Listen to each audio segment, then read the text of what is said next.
Hi, my name is Selena Hall, and this is the discussion for Module 8 on distributed databases for COP6727.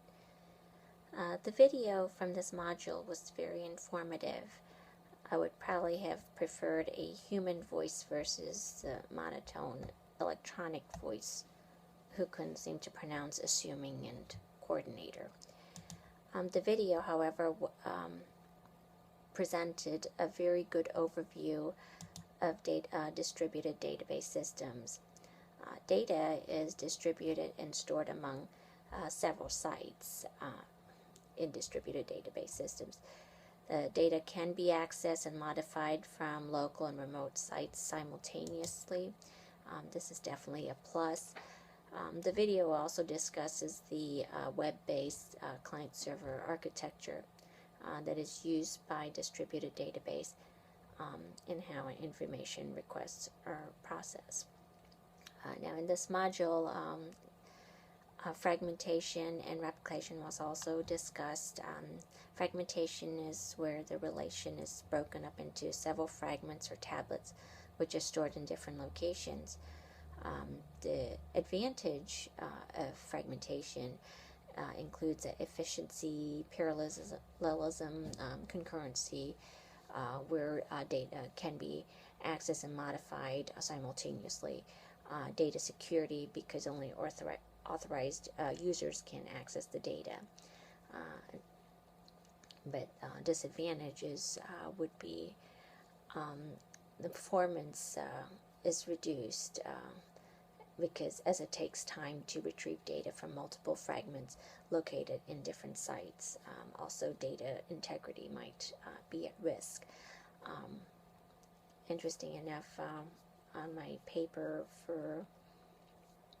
on Google versus Watson's, Google's data center, that is how they handled data, was they would take the tables were broken up into tablets, or basically fragmentation. Okay, replication is where identical replicas are made and stored at different locations or different sites. It is advantageous, as in if one site fails, then the same data is stored at a different site, so the transaction can continue being processed without much downtime, and the data is still readily available and accessible. Of course, the downfall, though, is now you have to maintain and update each replica when any change or transaction occurs. Concurrency controls in distributed database systems include locking protocols that include lock manager, protocols to handle replicas, time stamping and validation, and lazy replication. With failures and recovery, version numbers allow transactions to continue regardless of if the failure is going on. It can go back to a different version to continue. Cloud data storage systems was also mentioned in this chapter. They are scalable, they're highly available. Many web-based applications can benefit from it, especially if you're storing data in their database, because then you can do you have a lot of you can access it at any time. But the problem with cloud